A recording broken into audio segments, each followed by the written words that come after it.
feitas as apresentações, nesse momento, então, a gente vai começar com algumas perguntas norteadoras que eu trouxe. E o Zaca vai estar lá atrás para perguntas anônimas e depois a gente vai abrir para perguntas públicas também. Quem quiser fazer perguntas anônimas pode levantar a mão nesse momento que o Zaca vai até você, ok? Bom, a primeira pergunta norteadora que eu trouxe aqui para a mesa de discussão é: a fé cristã e a ciência, elas estão em conflito?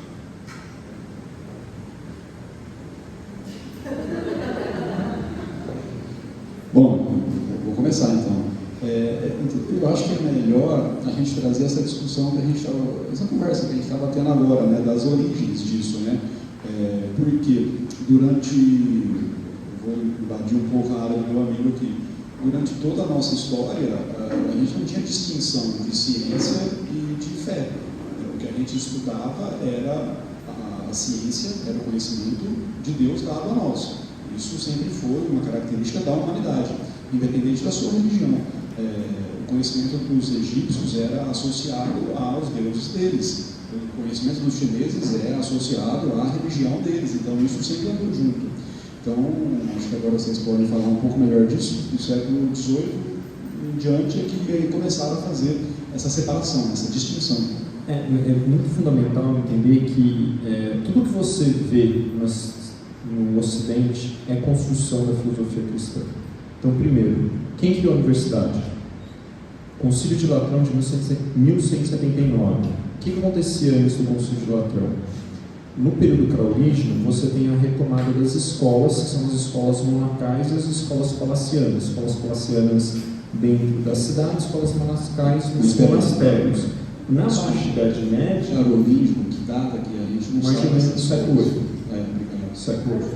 Carlos Magno. Entendi, século VIII. No século XII, na Baixa Idade Média, começa a ter associação de professores e alunos que querem um currículo próprio sem estar debaixo dos bispos episcopais que nessas escolas palacianas e monacais estudavam as sete artes liberais, o quadriúnvio e o triúnvio.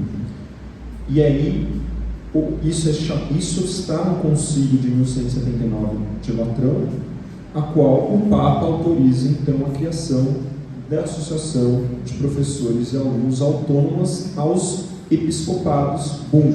Nascem as universidades do século XII ao século XV. A gente tem 75 universidades com 750 mil alunos. A cidade que era mais universitária era Paris, tinha 4 mil alunos.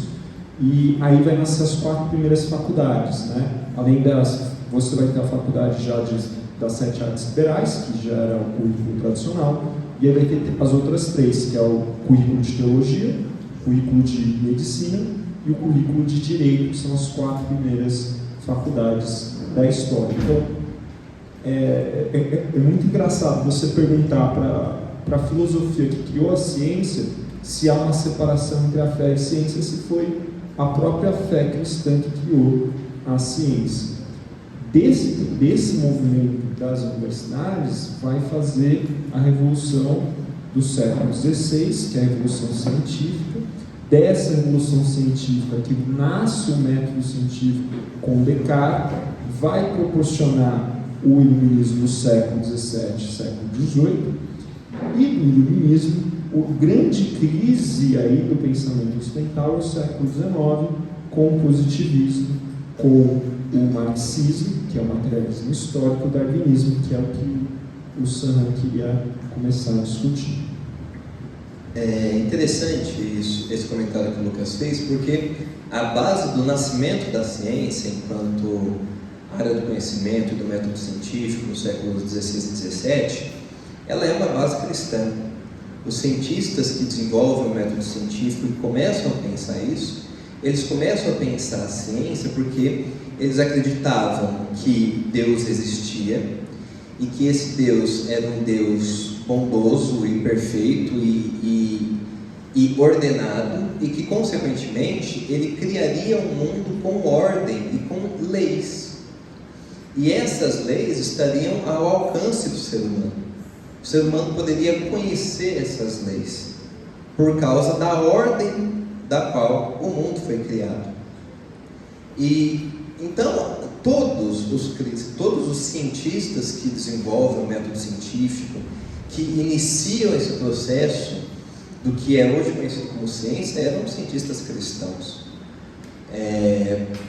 E eles entendiam que o mundo podia ser estudado, analisado, porque o mundo tinha ordem, o mundo tinha leis, porque ele foi criado por um Deus perfeito, por um Deus de ordem.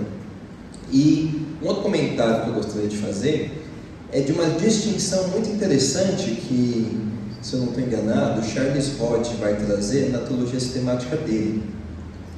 E ele vai dizer assim: existem 4 coisas que a gente deve saber que existem na realidade: Bíblia, natureza, teologia e ciência. 2 dessas coisas foram feitas por Deus: a Bíblia e a natureza. Consequentemente, a Bíblia e a natureza, elas nunca vão se contradizer, porque ambas são criação de Deus. Então, nesse sentido, não é possível elas se contradizerem, uma vez que esse Deus é um Deus de ordem. 2 dessas coisas, entretanto, são interpretações humanas da realidade que Deus traz, que é o quê? A teologia, que é a interpretação do homem da Bíblia, e a ciência, que é a interpretação do homem da natureza. Essas sim podem entrar em conflito. Mas, por exemplo, quando a ciência entra em conflito com a natureza, quem está errado é a ciência e não a natureza. Quando a teologia entra em conflito com a Bíblia, quem está errado é a teologia, não é a Bíblia. Porque tanto a teologia quanto a ciência são interpretações humanas de uma realidade divina e ordenada, que é a Bíblia e a natureza. Então, nesse sentido, não é possível haver um conflito, por exemplo, entre a Bíblia e a ciência, ou a teologia e a natureza, porque dessas 4 coisas, 2 foram criadas por Deus e 2 são interpretações humanas disso.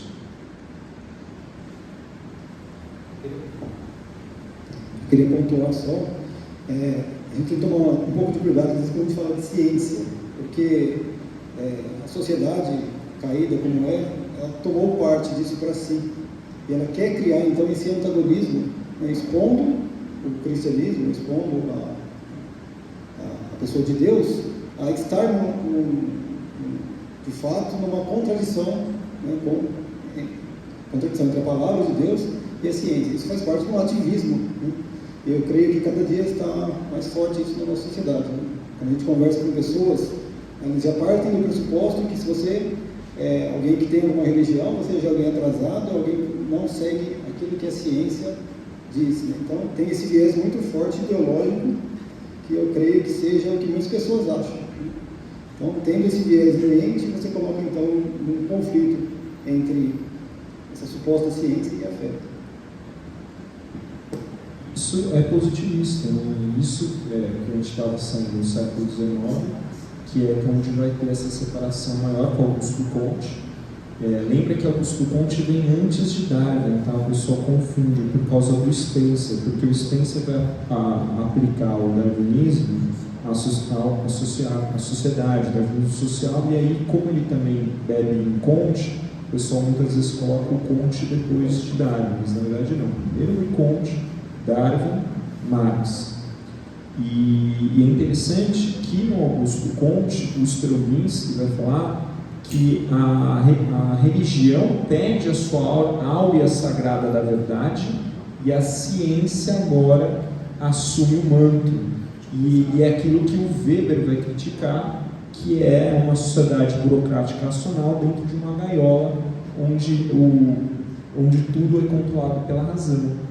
Então é nesse momento que a gente tem essa ideia do antagonismo, porque o Augusto Comte entende a religião, quando ele vai falar sobre o espírito do pensamento, né, que ele teria um processo evolutivo, e aí lembra que o conceito de evolução vem antes de Darwin, tá? Ele vai falar que primeiro é o pensamento teológico, depois vem o espírito metafísico, e depois vem o espírito positivo, que é a ciência. Então, a sociedade, para estar num processo de evolução no processo de modernização, industrialização, civilização, né, o conceito civilizatório, ele deveria chegar nessa último patamar do pensamento. O ápice seria o pensamento positivo científico. Até por isso ele queria tornar a religião um instrumento de ordem do Estado, por isso que ele queria uma religião positivista. Então, é dessa perspectiva hierárquica, onde o pensamento religioso seria o mais atrasado, que vai ter a nossa leitura até hoje epistemológica de que a religião é algo obscurantista. Só que se você olhar na história, as maiores universidades do mundo ou foi criado pela Igreja Católica ou foi criado pela protestante. Você pega, por exemplo, Cambridge, Oxford, Sorbonne. Essas 3 universidades são católicas. Você pega lá Harvard, Princeton, Yale. São todas as americanas que eu citei aqui, que são as 3 últimas, é do século XVIII. As 3 primeiras que eu citei é do século XII. Então, assim, é algo que historicamente é irrisório você fazer essa pergunta. Mas isso é fruto da narrativa positivista que se tornou hegemônica pós-Segunda Guerra Mundial, mais predominante. O próprio processo do secularismo. E só para encerrar essa questão também que é importante, quando tem esse declínio da religião e o ápice da ciência, a questão é que, nessa questão do secularismo, não é que a religiosidade perdeu o espaço da ciência, é que a ciência ela foi divinizada, a razão ela foi divinizada. Tanto é que no iluminismo, você tem na França o templo da razão, que é a Catedral de Notre Dame. Então a razão ali ela foi divinizada, né? Então só teve uma troca de divindade. Isso na Revolução Francesa, no período jacobino, eles criaram os deuses da Revolução. Então a Catedral de Notre Dame virou a Catedral...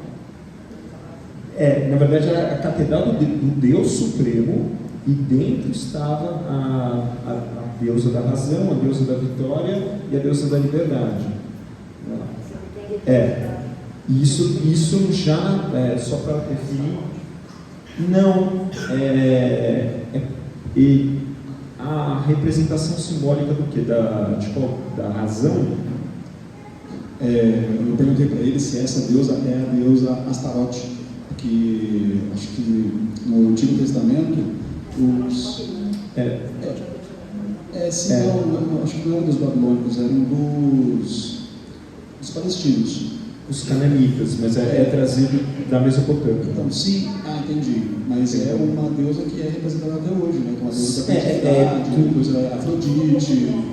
Você vai ter Asterote, Afrodite, Vênus, e tinha antes Ísis, né? Asterote, Ísis, Afrodite e Vênus. São todas deusas femininas da fertilidade, vinculadas ao sexo, e que traziam sacerdotisas prostitutas do templo, que é sempre o mesmo planeta, que é o planeta Vênus, então todas têm o mesmo sentido.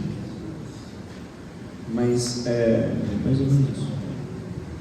Eu acho que dá para a gente fazer uma rodada de perguntas norteadoras, uma rodada de perguntas públicas, se alguém quiser fazer alguma pergunta. Então vou abrir esse momento para caso alguém tenha interesse de fazer alguma pergunta pública, ou se tiver alguma pergunta anônima, aí tem?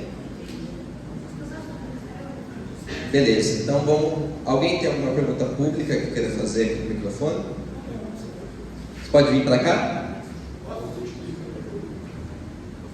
Estou guardando já desde amanhã. Quer dizer, desde a semana passada.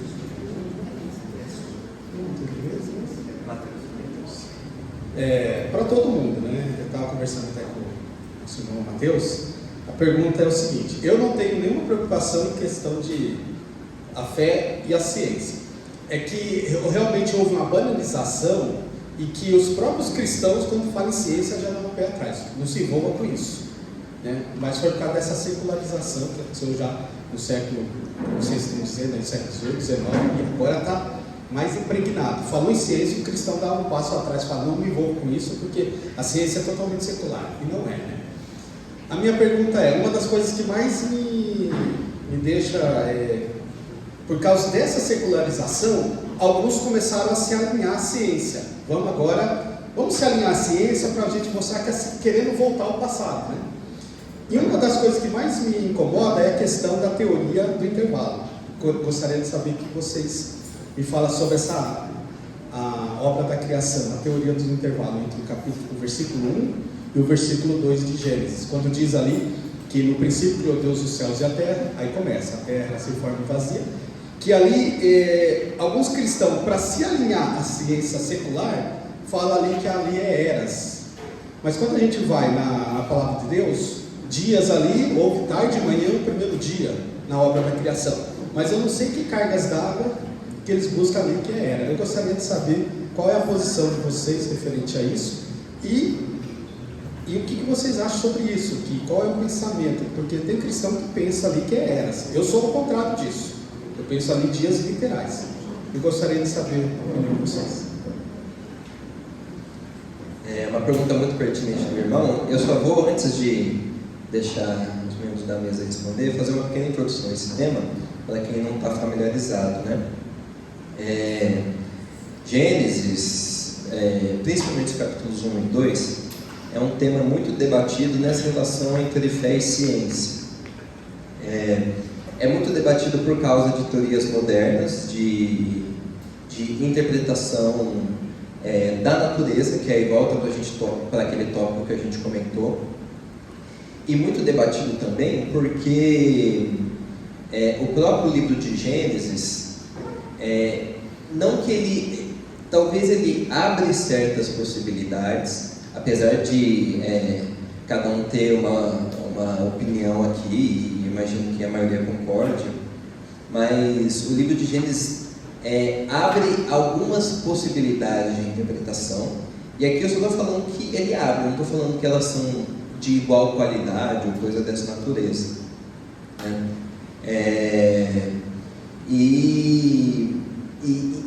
E essa abertura possibilita certas interpretações de Gênesis, né?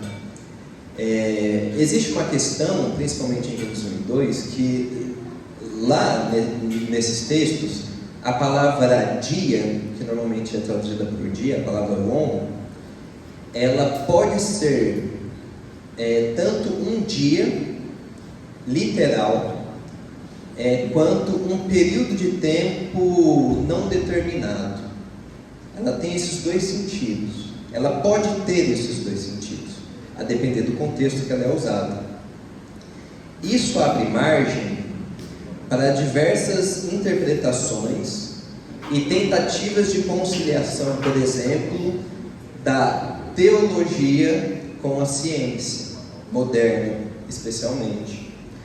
Por exemplo, há pessoas que acreditam que os dias de Gênesis 1 são dias literais. Há pessoas que acreditam que os dias de Gênesis 1 são dias literais, mas não necessariamente dias sequenciais. Ou seja, há espaços de tempos muito longos entre esses dias. Tem pessoas que acreditam que os dias não são literais, que são espaços indeterminados de tempo. E tem pessoas que acreditam que, inclusive, Gênesis 1 a 2 seria um texto poético, que não estaria preocupado tanto com a questão de como o mundo foi feito, mas mais estaria preocupado em apresentar Deus como Criador. Só essa introdução. Agora eu vou deixar os físicos falarem, né, que é melhor. Bom, em relação a isso, a gente pode ficar aqui, acho que fazer um seminário só disso, né?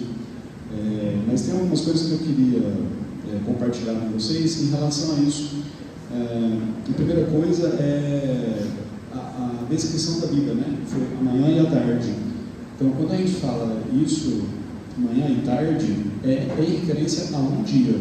Então, é uma questão de interpretação, mas na cultura dos judeus, isso representa um dia. Tá? Então, a gente começa a procurar na Bíblia também outras coisas ali da cultura dos judeus para entender que isso é literal, um dia. Tá? A gente tem sempre isso em mente dos 6.000 anos, né? Então, que a Bíblia fala que a humanidade tem 6.000 anos. Eu conheço um senhor, acho que eu comentei com vocês, ele chama Célio João Pires. Ele tem um livro sobre o dilúvio e tudo isso que a gente está conversando.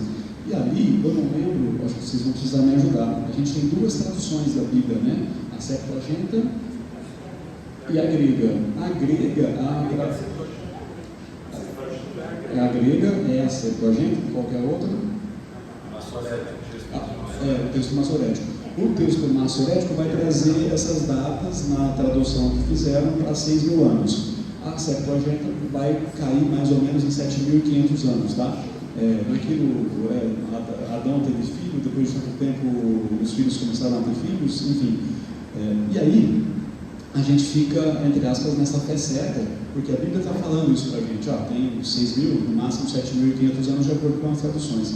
Então aí a gente precisa não se afastar da ciência, né, que foi a sua pergunta. A gente tem que trazer a ciência para nós e começar a avaliar o que a ciência está mostrando em relação a isso. Então, o primeiro ponto que eu acho que vale destaque começamos a entender o que é o eletromagnetismo aproximadamente há 150 anos.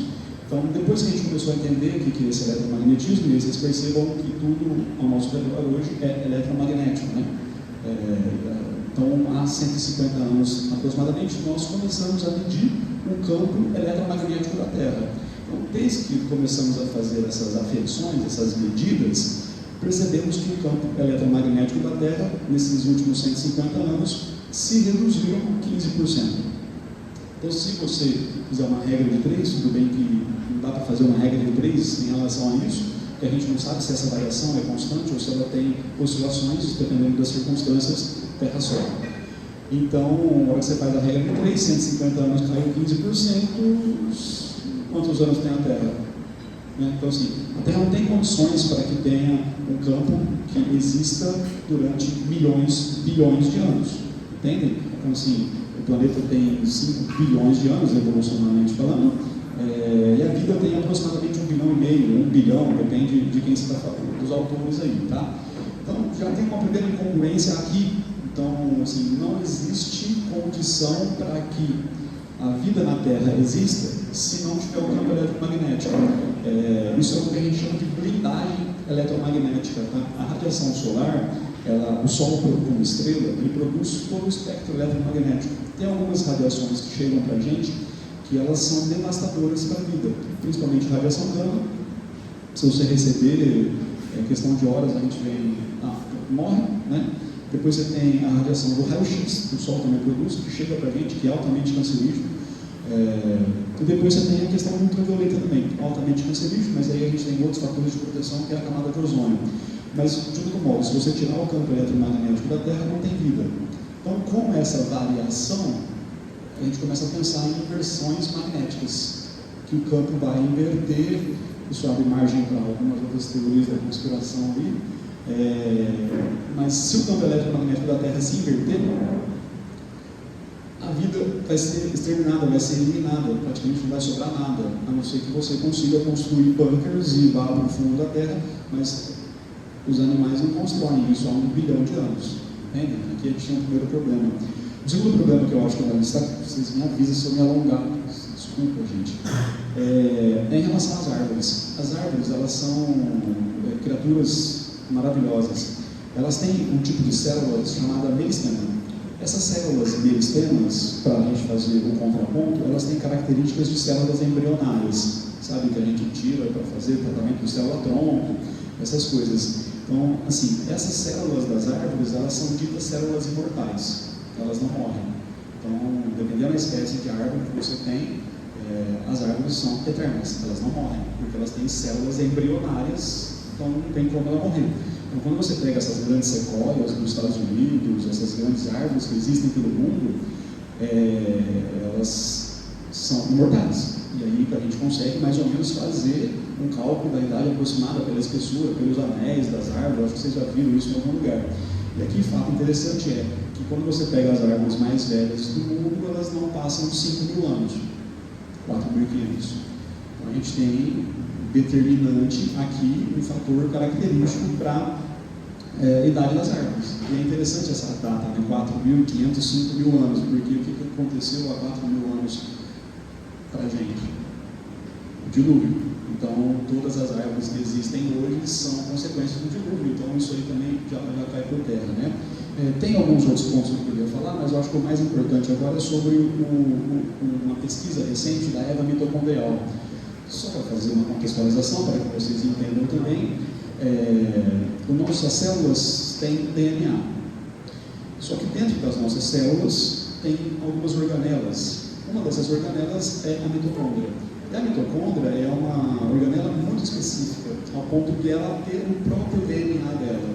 E na hora da fecundação, como a gente tem o espermatozoide e tem o óvulo, o espermatozoide ele precisa ter livre movimento, ele precisa se movimentar rápido para chegar até o óvulo. Então, o espermatozoide não tem mitocôndria. Então, toda a mitocôndria que todos os seres humanos têm são mitocôndrias que vêm da célula da mãe. Entenderam? Então, assim, todo mundo tem mitocôndria, tem porque a mãe deu. Então, esse DNA da mitocôndria é um DNA específico da mãe. Então, o pessoal começou a estudar, mapearam todos os genomas, assim, não todos, né, mas pegaram pessoas do mundo inteiro, começaram a fazer esse mapeamento genético, com o genoma, e começaram a identificar as mutações que tinham nos genomas da mitocôndria, no DNA da mitocôndria.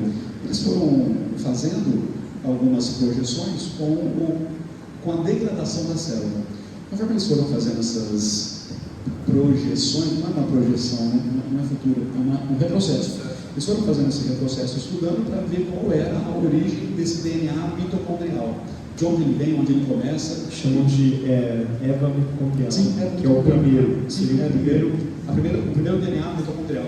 Por isso que chama Eva mitocondrial, que seria da primeira mulher. Então, eles fizeram alguns ajustes, alguns cálculos ali para entender isso. E é engraçado que a gente chega nessa data aí, de 6.000, 6.500 anos, aproximadamente, de existência desse DNA, que vem lá da Eva, entendeu? Então, assim, tem outros fatores, tem outras características que são importantes da gente relembrar, mas essas são as principais. Então, assim, usando a própria ciência contra a ciência, a gente chega nessa data de 6.000, 7.000 anos aí, aproximadamente, tá? E por que a gente fala, então, de 4 bilhões e meio e 1 bilhão e meio? Essa é a falar dos fósseis? Sim, não só dos fósseis, né? Mas aí a gente entra na questão dos processos de datação geológico, né? Mas esses processos, é curioso isso que o Lucas falou, porque quando a gente vai estudar esses processos, acho que o mais famoso é carbono 14, a gente tem de urânio, decaimento de urânio, tem vários processos de datação. Lembrando que o carbono 14 é muito usado na arqueologia, só que a gente já sabe, quando a gente vai estudar algo que tem mais de 5.000 anos, o carbono 14 é horrível, porque você só vai colocar na sua pesquisa carbono 14 depois de 4 ou 5 anos se bater o que você quer. Se não bater o que você quer, você vai colocar uma nota de rodapé no seu artigo e dizer que, por ser muito distante, o carbono 14 não é tão preciso, então usamos outras métricas como cerâmica, o estudo de cerâmicas, etc. Porque o carbono 14, depois de... eles são 6.000, né? Mas já com 6.000 ele já não chega a ser preciso. Ele tem uma falha. Então, você usar carbono 14 para falar de milhões de anos é bem complicado. Isso que o Lucas está falando tem um fato que é muito interessante. Já que ele puxou o assunto, vamos falar também. O carbono 14 é um método que a gente usa para datação. E isso a gente chama de tempo de meia-vida, não sei se vocês lembram de radioatividade. Quando a gente está falando de tempo de meia-vida, é o tempo de que aquele elemento radioativo demora para perder metade da sua massa radioativa. Vocês me ajudem aí, né? O pessoal da física médica aí, me dá uma força. E aí, o carbono 14, a cada 1.560 anos, vamos arredondar, 1.600 anos, ele vai tendo essa degradação, vai perdendo a sua matéria radioativa. O problema os nossos materiais hoje em dia, a gente tem tecnologia para pegar aí, deixa eu só voltar, não, 6.500 anos de cada tempo de meia-vida dele. E aí a gente tem tecnologia para conseguir pegar no máximo 10 meia-vidas, o que daria 65.000 anos. Só que o que acontece aqui as amostras são muito antigas e podem ser contaminadas. Se você deixar essa amostra exposta, ela pode receber carbono do ambiente, do ar. Né? O ar tem gás carbônico, esse carbono pode ser inserido ali. Então, você perceba comigo que a gente tem um fator muito determinante. Seria aproximadamente aí 65, 60 mil anos de detecção. Então, como eles muito bem lembraram, você não sabe se realmente aquela amostra tem carbono 14 ou se foi uma contaminação do processo. Então, isso vai diminuir muito a margem que a gente tem para usar o carbono 14. Só que qual é o grande problema disso, né? Trazendo isso para mais próximo da gente? Tudo que existe no nosso planeta tem carbono 14. Então, se você pegar uma rocha que tem 1 bilhão de anos, você vai usar ela e pegar ela e você vai perceber que ela tem carbono 14. O que eles vão dizer para nós? Essa amostra não foi bem cuidada, ela foi contaminada de alguma forma, e por isso que ela tem carbono 14. Pois bem, quando a gente pega o diamante ele tem uma geometria molecular, que a gente chama, que ela é inquebrável, ela é impermeável, não tem, impenetrável. Não tem como você pegar um diamante e tirar um átomo dele, que não seja carbono radioativo, e colocar outro átomo no lugar. Tá entendendo? A geometria molecular dele não permite contaminação. E quando você pega diamantes que foram formados há milhões de anos, eles têm carbono 14. Então a gente tem aí um problema muito sério, porque tem carbono 14, não tem como ser contaminado. Da onde veio esse carbono 14? Entendeu? Então esse é um outro problema também. Só juntando isso com aquele primeiro comentário que a gente estava falando, quando a dita ciência se depara com isso, ela usa do pressuposto que vamos ser contra o que a Bíblia diz. Basicamente, essa é a postura que tem, então, quando a gente cai nesses casos. Se tem algo que está corroborando o que as Escrituras dizem, então deve ser desacreditado, senão não é ciência. Apesar de não ter o gabarito das ciências da natureza como Sarah e William, por não ser da área, até de uma perspectiva teológica, eu particularmente tendo a também pensar que a interpretação literal de Gênesis ela seria a que mais se aproxima da verdade revelada por Deus, novamente fazendo aquela distinção de Bíblia, que é o que Deus revelou, e teologia, que é a interpretação humana, né? Então, como o Sam falou, em Gênesis o termo dia ele pode ser interpretado como um dia literal ou um período indeterminado, só que o texto também comenta de manhã e noite, né? No Novo Testamento, quando a gente vai ler, a gente percebe, por exemplo, que o Novo Testamento ele lida com Adão e Eva como personagens históricos, personagens reais. Jesus Cristo é o segundo Adão. Então, Adão e Eva, eles parecem serem defendidos como pessoas que realmente existiram, pessoas reais, não grupos, não coisas abstratas, né? E outros argumentos teológicos que a gente consegue achar em Gênesis 1 e 2, na minha interpretação, parecem sugerir de fato uma interpretação literal da criação de Gênesis como a melhor. Apesar disso, é bom comentar que existem pessoas muito capacitadas que defendem outras visões, defendem, por exemplo, o evolucionismo teísta, mas não é porque elas são capacitadas que a gente precisa concordar aqui com elas, ou falar que elas estão certas. Eu acho que elas não estão certas a partir de argumentos teológicos, e eu acredito, dessa perspectiva teológica, que de fato a melhor interpretação seria os dias literais. Não, e eu também creio assim como eles, são dias literais. Se a gente pegar, por exemplo, o Shabat, né, porque é tão caro assim para os judeus, a questão do sábado ser sagrado é porque eles se baseiam no dia literal. Ou seja, Deus criou todas as coisas e no sétimo dia ele descansou, ou seja, ele contemplou. Então são 7 dias literais, então o sétimo dia é o dia do descanso. Então a própria questão da instituição da lei de Deus é baseada nos dias literais. Passando para perguntas, existem muitas perguntas aqui. Se alguém tiver interesse de fazer uma pergunta pública também, o espaço está aberto, só levantar a mão. A gente vai tentar lidar com todas as perguntas. Existe uma aqui que eu vou ler primeiro, porque eu acredito que ela seja bem rápida de lidar, tá? Que diz assim, e a gente vai tentar lidar com todas aqui. Temos muitas versões teológicas e algumas conflitantes, como por exemplo a predestinação e o livre-arbítrio, ambas pautadas na Bíblia e com seus versículos claros sobre ambas ideias. Nesse caso, podemos ser neutros em ambas, considerando e interligando ambas. Acho que um ponto interessante de comentar aqui é novamente a distinção que eu trouxe de Bíblia e teologia, calvinismo, arminianismo e outras visões, porque não existem só essas, existem outras tentativas de conciliação. Existe, por exemplo, o amiraldianismo, que seria um calvinismo de 4 pontos, existe o molinismo, que também é uma tentativa de conciliação das duas visões, mas essas visões, elas são teologia, elas são interpretações do dado revelado de Deus, que é a Bíblia. A Bíblia, ela é perfeita, ela é imutável. As interpretações humanas, elas são passíveis de erros. Então, acho que essa distinção é interessante.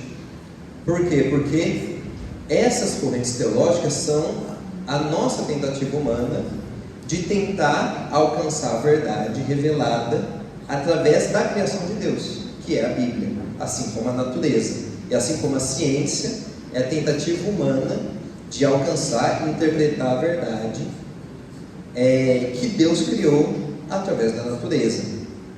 É possível conciliar? Existem várias tentativas de conciliação. Existem, como eu falei, não é tanto assim arminianismo e calvinismo. Existem também outras visões, outras tentativas. E eu acho que assim, isso responde essa questão. Se alguém quiser fazer algum comentário, perfeito. Uma que é interessante, principalmente acho que para o Lucas, pensando nas ciências humanas, como as escrituras podem valorizar esse campo científico, que por vezes é desvalorizado como base científica. Então, porque quando você pensa no desenvolvimento da ciência, no método científico precário, ele é pensado na ciência natural. Então,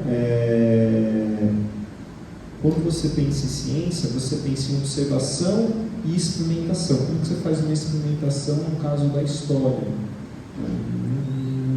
Não tem. Então, a gente, quando a gente pensa em método científico, a gente sempre pensa em Descartes. E não é o único método científico. O que é método? É caminho para a razão. Sobre a questão das ciências humanas, entenda uma coisa: a história é a história de Deus. Essa ideia da história, essa história do homem, é um método materialista. Então, a própria Escritura, ela é parte das ciências humanas, porque Jesus Cristo ele é diferente de todos os outros deuses, porque ele é um Jesus histórico. Os outros, todas as divindades não são históricos.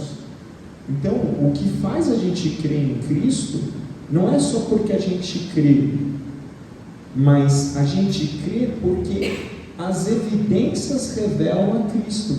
Por isso que a nossa fé não é sem fundamentos. Por isso que a nossa fé é racional, é o culto racional. E o culto racional é pautado em fundamentos. Esses fundamentos apontam as evidências que revelam o próprio Cristo do começo ao fim. Então, as ciências humanas, elas vão valorizar Cristo se elas tiverem como cerne a história de Deus. O problema é que com o final do século XIX para o século XX, com Marx, com o materialismo, a história se resumiu à história material. Não existe nada além da matéria. Isso vai levar aos movimentos das religiões políticas do século XX, que são os movimentos totalitários, como socialismo, nazismo, fascismo, socialismo, fascismo e nazismo, em ordem cronológica, que vão levar todas as milhares de mortes. Então, por que é importante isso? Porque sem a moral religiosa cristã em Deus transcendental, você não consegue provar que o Holocausto moralmente é algo errado, porque a moral se torna uma construção cultural, ela se torna relativa. Ou como, por exemplo, você teve nos últimos 50 anos depois da lei Roe versus Wade, nos Estados Unidos, que é a lei do aborto, que matou 50 milhões de crianças. Quem chora por essas crianças? Elas são pessoas? Então, com a história materialista, você tem a desconstrução da história providencial que revela Deus, que não deixa de falar do homem, mas ele é uma continuidade de Deus. Então, as escrituras revelam a história, as ciências humanas, e as ciências humanas foram, de certa forma, desvalorizadas por essa falta de um método tão preciso como o método científico, que também não é tão preciso assim, mas é mais observável. Mas as escrituras apontam as ciências humanas nos princípios já por Jesus, onde Jesus história. Tem mais uma? Uma coisa interessante também que o Lucas falou, da questão do aborto, né? Que a gente vê essa questão assim, o aborto ele se torna, né, por secularistas justificável, porque aquilo ainda não é um ser humano. E aí, isso na verdade é produto de que, quando Jesus ele deixa de ser a verdade antropológica, o próprio ser humano ele é completamente destituído da sua essência. Porque no cristianismo o ser humano tem valor intrínseco, porque ele foi formado à imagem e semelhança de Deus, ele carrega a imagem dele, ainda que essa imagem dele foi profundamente degradada pelo pecado, mas a regeneração, na verdade, é essa restauração dessa imagem dele. Mas quando você tira Jesus como verdade antropológica, o ser humano passa nada mais a ser do que uma matéria evoluída. Ser matéria evoluída, o próprio status de humanidade é perdido. Ou seja, então o ser humano passa a ser descartado. Então, como que a moral judaico-cristã não é uma questão meramente religiosa do ponto de vista doutrinário e dogmático, ele é essencial e substantivo. Eu acho que um ponto interessante de comentar é que, como eu falei, Deus ele criou a natureza e a Bíblia, mas ambas as coisas elas não revelam a Deus com a mesma intensidade, por assim dizer. A natureza ela mostra que Deus existe, mas, por exemplo, a natureza não fala para nós, por exemplo, que Jesus Cristo morreu por pecadores, como um sacrifício, a graça comum, como um sacrifício substitutivo por pecadores. Ou seja, a revelação da natureza é algo que na teologia a gente chama de revelação geral. A natureza ela mostra que Deus existe, mas ela não mostra o caminho de salvação específico que é Jesus Cristo. Onde Deus escolheu revelar o que a gente chama de revelação especial, por exemplo, onde Deus escolheu revelar o seu plano de salvação? Em um livro. É muito interessante a gente, principalmente os estudantes das áreas de ciências humanas, pensarem nisso. Deus escolheu se revelar em um livro. E Ele nos chama a compreendermos esse livro, a nos debruçarmos sobre esse livro, a nos debruçarmos sobre esse material que é um material muito comum às áreas de ciências humanas também. E ele nos incentiva, tanto nas ciências humanas quanto nas ciências da natureza, ao quê? A buscar compreender a realidade que ele criou. É interessante que o grande mandamento de Jesus, quando, se eu não me engano, os mestres da lei e fariseus pedem para Jesus falar o grande mandamento, lá em Mateus 22, se eu não estou enganado, Jesus fala assim: amem a Deus de todo o seu coração, de toda a sua alma, de toda a sua força, de todo o seu entendimento. Então, Jesus nos chama a amar a Deus com a nossa mente, a buscar conhecê-lo cada vez mais nas áreas humanas, nas áreas de natureza, onde Deus nos chamar a atuar.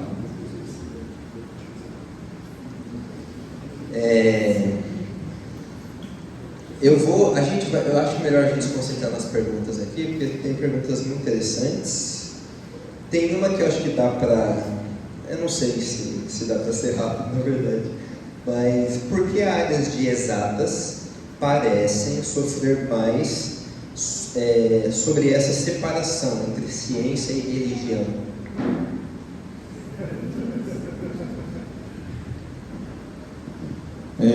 O problema aí é justamente a questão das origens, né? Porque a gente passa a humanidade como um todo, né? Como eles bem disseram, a gente chega num ponto no século XVIII e XIX que o que a gente começa a avaliar é o que existe, o que os nossos sentidos conseguem sentir. Então, isso está muito em voga hoje, né? Aquilo que eu sinto é a realidade, mas acho que quase nunca, né? Mas a partir disso, você começa a ver aquilo que existe ao nosso redor, o que você pode sentir. E, basicamente, a gente tem matéria e energia. Então, a gente começa a tentar responder o motivo da nossa existência baseado nessa matéria e nessa energia. Então, é só o que existe, matéria e energia, e nós existimos. Então, como nós existimos a partir da matéria e da energia? Então, aí você tem todo o processo de evolução do universo e evolução da vida. Então, as exatas, entre aspas, né, são as matérias mais atingidas por isso, porque eles começaram a pesquisar e a estudar como tirar Deus disso, entende? Então, quando a gente está falando de história, você está falando de história das civilizações, histórias da religião. Todas as civilizações antigas tinham religião. E quando a gente vai para as ciências matemáticas, né, não tem uma religiosidade da ciência esclarecida, muito bem definida. Bem que tem, na verdade, até o século XIX, tudo é religião. Sim, exatamente. Né? Então, por isso que a gente sofre muito, porque foram investigar a existência do universo e a nossa existência a partir do pressuposto da matéria. Então, na hora que você tira Deus é a deificação da natureza. Você vai ver já. O homem, né? Não, sim, mas é porque a ideia de a causa e a contingência ser própria da natureza. Se a natureza se a natureza é capaz de criar a si mesma, ela é o próprio Deus. Eles estão procurando um nome de Deus. Exatamente isso. O que o Big Bang é? Deus. Havia mais matéria do que antimatéria. A gente estava conversando aquele dia sobre. Mostra a evidência disso. A gente estava conversando um dia, né, Matheus, sobre a causa anterior. Você lembra, para falar isso para o pessoal? Eu não lembro muito bem de cabeça, né? Que, assim, se você perceber no nosso universo, e aqui, tudo está em movimento. A gente está em movimento, a vida está em movimento. Você nasce, você cresce, você morre. Então você tem um movimento. E como tudo está em movimento, você tem o que a gente chama de causa primeira. Então, algo tem que ser uma causa primeira, né? Então, quando você começa a analisar as grandezas que a gente tem, analisando grandezas do nosso universo, você tem tempo, você tem espaço e você tem matéria. Como tudo está em movimento, você precisa de uma causa primeira. Isso aí é uma das 5 vias da razão de Aristóteles, né? Tudo está em movimento, mas se tudo está em movimento, alguém teve que colocar esse movimento, que é o primeiro movimento, né? Que não foi movido por ninguém. Então, na verdade, assim, eu também trabalho com a questão do ar e potência, né? Então, todo movimento é a potência, ou seja, é o efeito de uma causa, mas tem que ter uma causa anterior, não causada, que gera todos os outros efeitos, todos os outros movimentos. A causa primordial. É o ato puro, o primeiro motor, isso é chamado de motor. Sim, mas aí quando a gente está analisando a matéria, né, o que gerou a matéria? Tem que ter uma causa primeira. Então, para ter gerado a matéria, uma causa primeira imaterial. Imaterial, exatamente. E quando você fala de tempo, você precisa de uma causa primeira que seja atemporal. Atemporal, imaterial, onisciente, onipotente. E sem espaço, né? Assim, ela tem que ser transcendente ao espaço, que tem que ser criado o espaço, né?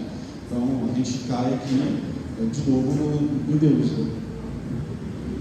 Eu creio também que nessa questão das exatas serem atacadas, é que parece que nos últimos, com a explosão do conhecimento e da ciência, parece que por meio das ciências exatas se abriu um novo caminho de se obter a verdade. E um caminho que trouxe benefícios, né? Tecnologia, por exemplo, né? A partir do Sarran falou sobre a descoberta do eletromagnetismo. Né? Olha, tudo que a gente vive no mundo moderno está baseado descoberta e na aplicação desses princípios eletromagnéticos. E assim, não apenas a física, a própria matemática. Na cabeça de muitas pessoas, a matemática é como se fosse a pura verdade. Tudo que eu posso provar matematicamente deve ser de uma maneira verdade. Então, isso não é uma verdade. A matemática não é toda poderosa, ela não tem poder para fazer muitas coisas. Ela é uma ferramenta, ela é como se fosse um mapa. O mapa, o que ele é? Ele te mostra um caminho, ele te mostra uma topologia de alguma coisa. Só que foi eu que fiz aquele mapa. Ele pode estar me mostrando o caminho correto, mas ele não é uma criação, foi algo que eu fiz através da minha observação. Mas antigamente pensava-se, até o começo do século, que a matemática era esse ser todo-poderoso, que toda a verdade ela poderia provar ou não, quando na verdade não é. A matemática ela é limitada no que ela pode fazer ou não, só que daquilo que ela se propõe a fazer, ela é um caminho muito bom. Então eu creio que, por muitos olharem para essa questão da tecnologia, da matemática, da engenharia, da física, e ver que trouxe, nós somos físicos médicos, né? Trouxe benefícios para, por exemplo, para tratamentos de doenças. Então eu começo a olhar como pera lá. Então, esse caminho aqui eu posso trilhar, que ele vai trazer uma resposta, que ele vai me dar enfim. E aí já começa, né, o mundanismo aparecer. Né? Então, pera lá, religião é coisa de gente que é tapada. Né? É a matemática, a física, as ciências exatas que estão dando a resposta exata para as dúvidas, né, e para as questões do ser humano. Então eu creio que é muito atacado por esse motivo. Isso, só assim, concluindo, isso remonta àquilo que eu falei aqui na palestra, da questão de você usar a ciência ou qualquer outro artifício científico, como a diferença de usar isso como instrumental ou como critério de verdade. E tudo aquilo que a gente estabelece na nossa vida como critério de verdade se torna Deus. Porque a partir do momento que você tira Deus como critério de verdade, você coloca outra coisa, porque você vai ter que colocar outra coisa. E aí é essa questão, a matemática se torna a verdade absoluta, porque ela deixa de ser instrumental para se tornar um critério de verdade. E aí é um exercício religioso da matemática. E lembrar que a matemática é uma linguagem. Dentro da linguagem dela, é óbvio que ela responde tudo, mas nem tudo se responde matematicamente. Prova que um Gulag soviético matematicamente é algo errado. Prova que o Holodomor na Ucrânia, que matou 4,5 milhões de pessoas, é algo moralmente errado. A matemática consegue justificar isso? Não, porque não faz parte da linguagem dela explicar isso. Então, como linguagem, ela vai conseguir esconder tudo dentro da linguagem dela, mas a realidade não cabe na linguagem dela. Então, é por isso que as pessoas, não, tem que me evidenciar matematicamente, mas nem tudo é possível exprimir matematicamente, porque a linguagem da realidade é muito mais ampla. Então, dentro da linguagem ela responde, mas a realidade não se exprime na matemática. Aí eu evoco rapidamente, desculpa, o Reinhard Goldner, né, nos aspectos modais, que o aspecto numérico é apenas um dos aspectos.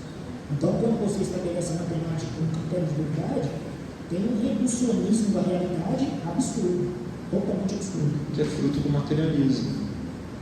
Quando deveria ser o contrário, né? Quando eu olho para a matemática, eu consigo enxergar questões que justamente daquilo que vocês estavam falando. Né? A matemática ela é maior que o universo. Parem para pensar, por exemplo, num número irracional, um número pi, por exemplo. Não existem partículas no universo, que você escrever um número em cada uma delas, eu vou chegar no fim. Ou seja, é um número, é maior que todo o universo. Ou seja, quem criou tudo isso? Quem criou tudo isso está fora dessa realidade. Essa matemática que para nós é útil, mas ela é imprecisa em alguns aspectos. Né? Se você parar para pensar nas leis naturais de que quando Deus criou todas as coisas, né, ele por estar fora desse sistema, né, digamos assim, a matemática dele é perfeita. E ela sim pode deduzir todas as coisas e ela existe um fim. A gente tem um ente matemático que chama-se infinito. A gente, para alguns casos do infinito, a gente consegue provar algumas coisas, uma série, uma soma de séries, uma integral, uma derivada, né? Tanto para o infinito crescente quanto aproximando-se de zero, infinitesimal. Mas isso só demonstra que, se essa ferramenta que é tão poderosa assim, ela é maior que o próprio universo, então tem algo além do que apenas a própria matéria.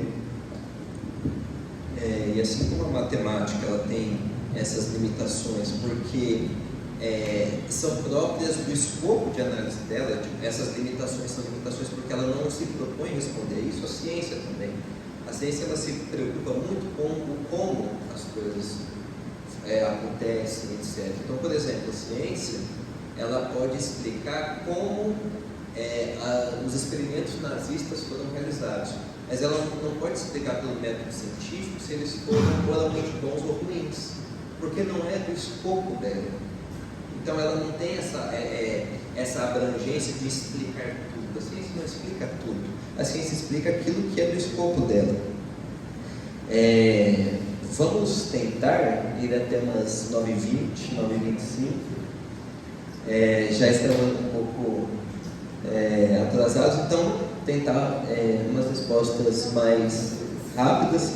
Só que essa discussão não tem como eu não fazer uma pergunta norteadora aqui, que é possível separar completamente fé e ciência, ou elas se entrelaçam inevitavelmente?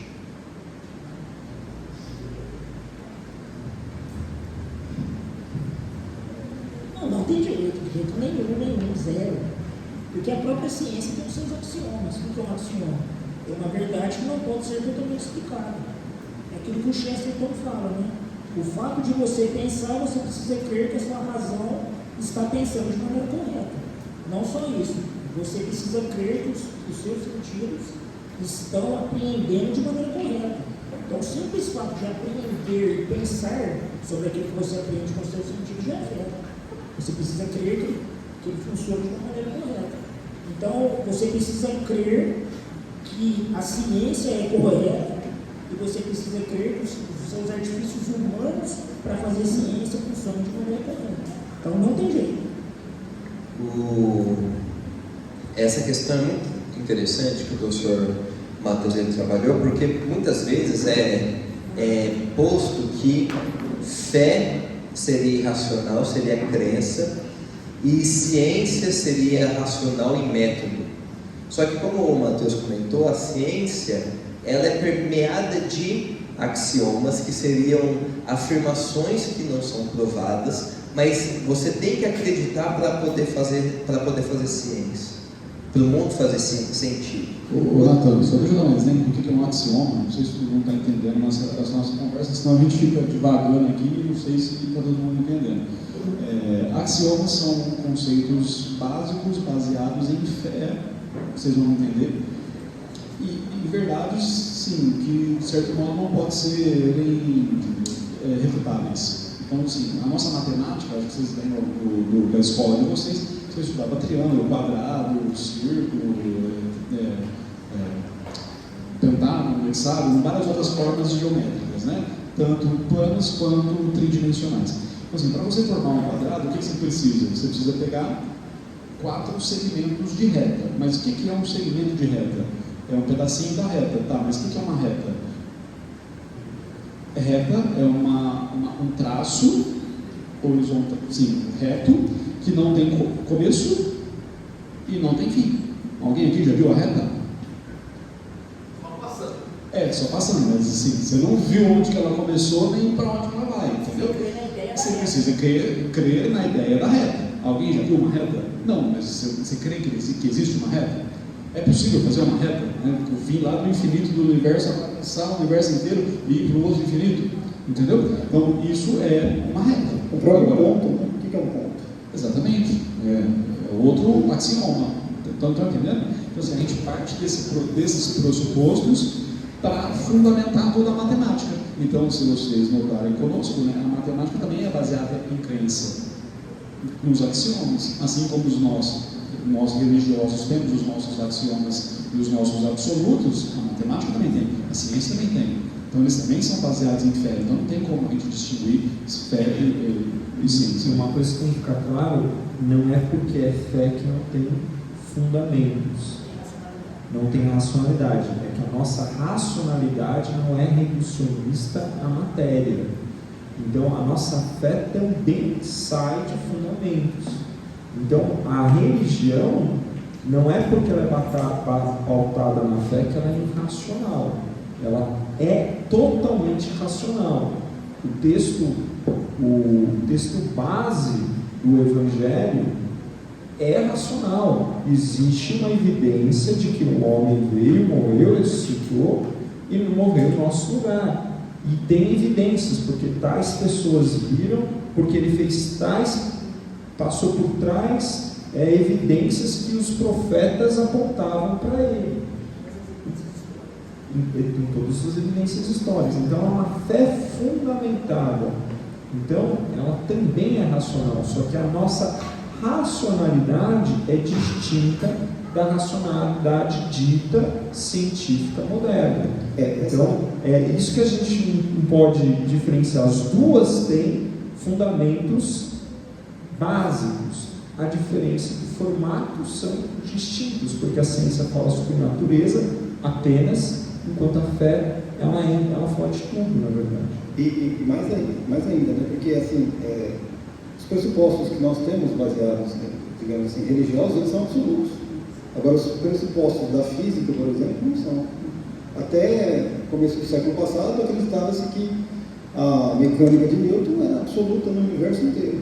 E esse era, 400 anos de ciência foi feita dessa maneira, até chegar no início do século, com Einstein e com Planck, e viram que para espaços muito pequenos e velocidades muito altas, não faz o menor sentido você tratar mecanicamente com toda aquela teoria que Newton colocou em conselho. Então, o pressuposto que durava 400 anos foi por terra. Procurar outro e assim vai. Né? Agora, os nossos pressupostos são eternos. Nesse ponto das crenças da ciência, então, por exemplo, o cientista ele parte da crença de que o universo ele é ordenado e ele é inteligível, ou seja, que a realidade é objetiva.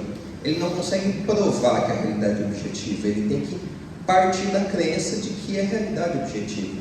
Por exemplo, quem talvez conheça o filme Matrix, o filme Matrix ele vai trabalhar esse conceito, porque no filme Matrix as pessoas elas vivem experimentando coisas que elas acreditam serem reais. Só que na verdade, quando a pessoa experimenta uma coisa no filme, ela na verdade está sendo controlada por um robô muito poderoso que faz a mente dela experimentar aquilo, mas ela não está experimentando de verdade. O filme Matrix ele traz essa questão filosófica, que é qual a questão? Da objetividade da realidade. Um cientista que não acredita em Deus, ele consegue provar pelo método científico que a realidade é objetiva, ou seja, que aquilo que ele toca, ele está realmente tocando naquilo, que aquilo que ele experimenta, ele está realmente experimentando, ele não consegue provar, ele tem que partir desse ponto. Isso é uma crença. Por exemplo, a mente, ele tem que partir do ponto que a mente humana é capaz de compreender a realidade. Ele não consegue provar isso. Parem para pensar, por exemplo, em alguém que não é cristão. Se a pessoa ela não acredita na criação a partir de Deus, que Deus criou as coisas, ela não acredita que há um propósito nas coisas. Se não há um propósito, por exemplo, o olho não foi feito com o propósito de enxergar a verdade, de ver. Se o olho não foi feito com o propósito de ver, por que a gente vai confiar na nossa visão, se não há propósito? Mas se a gente não partir desse ponto de que a mente humana é capaz de compreender as coisas, os nossos sentidos são confiáveis, a gente não faz nada. Então a ciência também tem esses elementos de fé, que por exemplo o cristianismo responde. A realidade é objetiva porque Deus criou a realidade, né? Deus ele criou os nossos olhos com o propósito de ver. Então a gente pode confiar na visão, a gente pode confiar nos nossos sentidos, porque eles foram criados com ordem. Só que, por exemplo, um cientista que não é cristão não consegue justificar isso, por exemplo, pelo método científico. Ele tem que acreditar. E por isso que a ciência também tem esses elementos de fé, de onde a pessoa tem que partir como ponto de partida para poder fazer ciência, né? Sahan, rapidamente, para vocês. Deus criou os dinossauros? Essa pergunta é muito boa. Também dá para fazer dias dessa conversa, mas sim, Deus criou os dinossauros. Não sei se vocês leram com certa atenção a criação, Gênesis 1 e 2, nos primeiros dias ali, É engraçado isso até, como a Bíblia repete os grandes répteis, os grandes répteis, os grandes répteis. Assim, tem vários versículos que aparecem isso, os grandes répteis. Então, de fato, Deus criou eles sempre existiram, tá? Agora, se vocês notarem comigo, Jó 40:15, a gente tem a descrição ali de um animal. Algumas Bíblias, a tradução é hipopótamo, mas essa tradução é equivocada, porque na hora que você vê a descrição desse animal, fala que a cauda dele balança como o cedro do Líbano. Então, o cedro do Líbano é, para nós aqui, um eucalipto. Então imagina um animal que a cauda dele balança como um eucalipto. Conseguem entender? Agora que você olha o hipopótamo, o rabo dele tem um palmo. Então, tem alguma coisa errada. E quando você continua nessa análise da descrição desse animal, o animal mais próximo que a gente consegue associar a ele é o brachiosauro, que é o pescoçudão, sabe? Então na Bíblia está ali a descrição de um brachiosauro, o argentinossauro, não sei como é que vocês conhecem o pescoçudo lá, né? Então a Bíblia tem ali a descrição dele. Tá? Então realmente a Bíblia criou, Deus criou os dinossauros, os grandes répteis, e a gente tem também uma manipulação, né, das evidências, dos fósseis. Então assim, existem vários relatos de vários historiadores ao longo dos últimos séculos aí, de que realmente eles presenciaram esses dinossauros ainda vivos. Então tem alguns cinturões na Europa que tem desenhos de dinossauro. Aqui na América do Sul a gente tem as pedras de Inca também, não sei se vocês já ouviram. Essas pedras têm desenhos de dinossauro também. Marco Polo, quando foi para a China, né, ele fez alguns relatos dos animais que ele encontrava na China, e quando você pega esses relatos, são dinossauros que ele está relatando. Então, assim, Deus criou os dinossauros, eles existiram até 1000 anos atrás, até 500 anos atrás, a gente não sabe muito bem quando foi o último registro de dinossauro, mas eles estavam na arca também, foram salvos por Deus, tá? Então não tem dúvida nenhuma em relação a isso, né? É importante ressaltar também os fósseis de dinossauros. Nos últimos anos a gente tem uma grande quantidade de achados de ossos de dinossauro com tecido mole. O que a gente chama de que é tecido mole, né? São células sanguíneas, são peles, são células com elastina, que é essa capacidade que a nossa pele tem de esticar. Então assim, como é que um ser que viveu há milhões de anos tem essas células ainda preservadas? É possível. Então eles existiram faz pouco tempo, provavelmente a maioria deles tenha morrido no dilúvio, mas eles existiram e nós extinguimos eles, assim como vários outros animais que já exterminamos ao longo da nossa história, né? Perfeito. Algumas perguntas, pessoal, a gente vai trabalhar, mas eu não vou ler a pergunta inteira, ok? Para a gente conseguir terminar mais ou menos no tempo que a gente falou aqui. Por consequência da miscigenação étnica no Brasil, as religiões tendem a se sincretizar, e de fato ocorreu. Candomblé com representações católicas, espiritismo com preceitos evangélicos e a secularização com a forte presença de ideais cristãos. Como um reflexo de outros países menos diversos, no Brasil a ciência e a academia tendem a repulsar a fé. Porém, com a naturalidade do sincretismo, nosso povo não deveria ser mais adepto à inclusão da fé em pautas acadêmicas?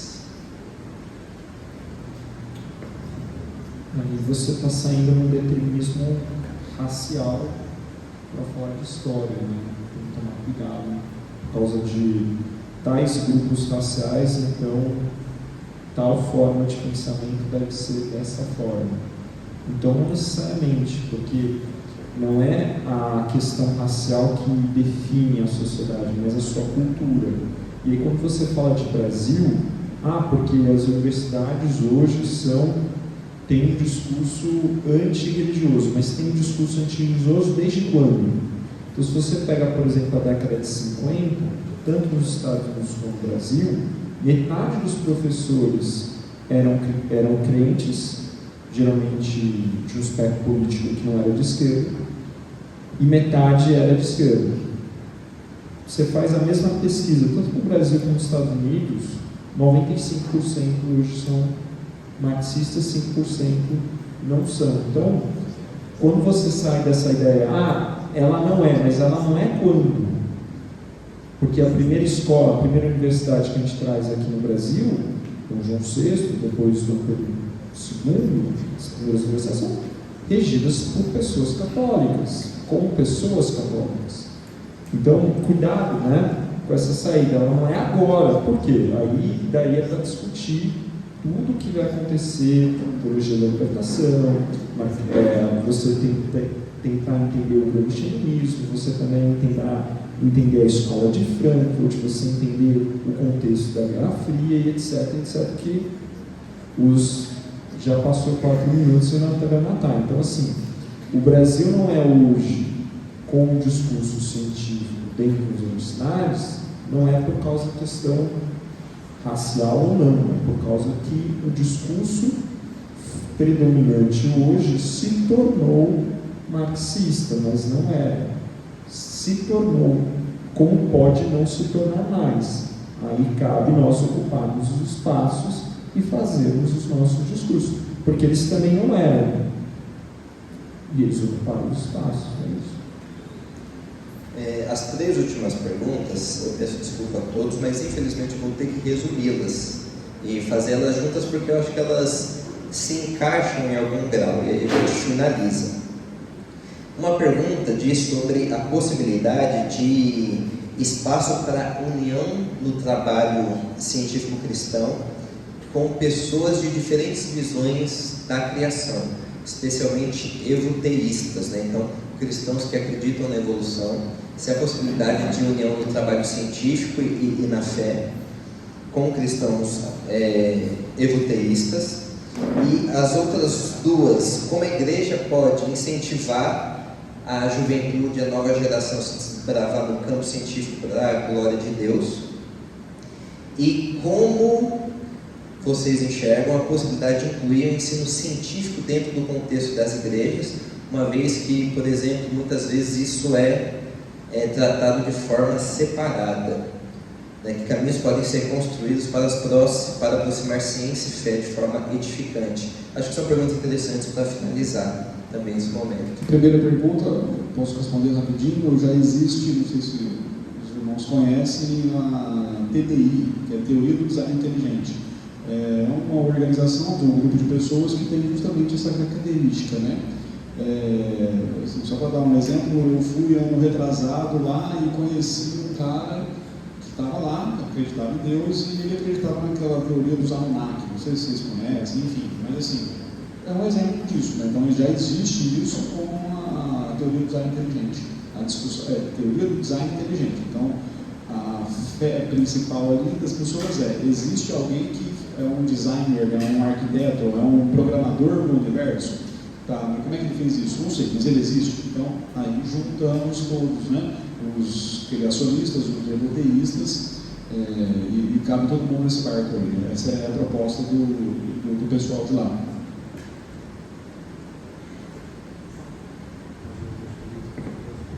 Bom, a questão das escolas, né? Como a igreja pode incentivar as novas gerações e como incluir o ensino científico dentro do contexto das igrejas. Isso que a gente está fazendo. Exato, é isso. A questão é os pastores tomarem consciência de...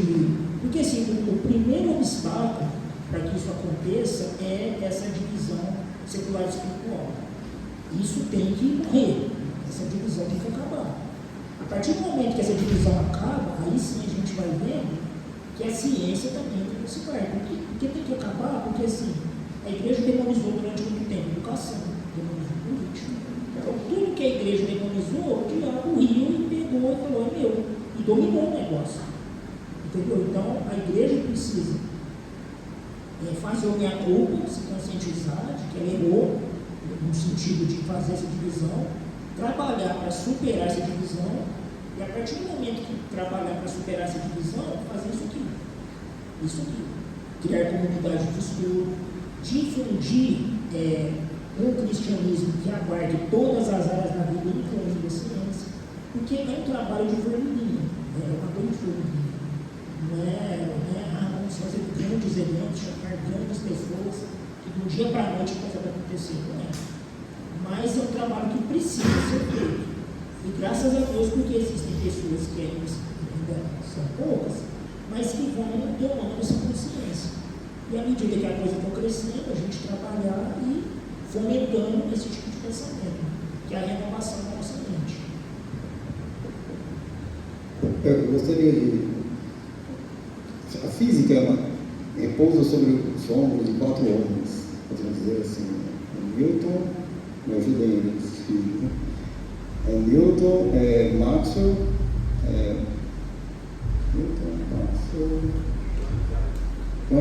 Planck e Boltzmann. São as 4 grandes forças da física. E Planck, né, foi aquele que começou a mecânica quântica. Ele tem uma frase muito interessante. Eu acho que vai bem de encontro com o que a gente está falando aqui. Para os crentes, Deus está no princípio de todas as coisas. Para os cientistas, no final de toda reflexão. Então, é muito interessante isso que ele coloca. Tanto na partida, quanto na chegada. Toda a reflexão que um cientista pode fazer depois de uma vida inteira de estudo, de pesquisa, ele vai encontrar a Deus, assim como nós, no princípio de todas as coisas, nós encontramos também a Deus. Amém. Pessoal, eu espero que vocês tenham gostado, aprendido, refletido sobre essas questões trabalhadas aqui, que isso possa reverberar em outros eventos, em outras conversas, em outras discussões. Novamente peço desculpas por não lidar separadamente com as 3 últimas perguntas e resumir elas. Espero que tenha sido um momento edificante. E agora, uma oração para finalizar. Will, você pode orar? Por favor. Senhor nosso Deus, mais uma vez, Pai, queremos te agradecer por esses momentos que tivemos aqui, Pai. Primeiramente, debruçado sobre a Tua Palavra, Pai. E agora também nesse bate-papo, Deus. Nós pedimos que cada um possa sair daqui edificado, Pai. Que essas questões que foram levantadas aqui, realmente nós sejamos negligentes quanto a elas, Pai. Porque sabemos que tudo faz parte da Tua criação, Pai. E queremos conhecer como é o nosso propósito, Pai. Cada vez mais conhecer a Ti, Pai. Muito obrigado mais uma vez por cada um que esteve aqui, pelos irmãos que se dispuseram também a estar aqui respondendo essas perguntas, Deus. Em nome de Jesus Cristo. Amém.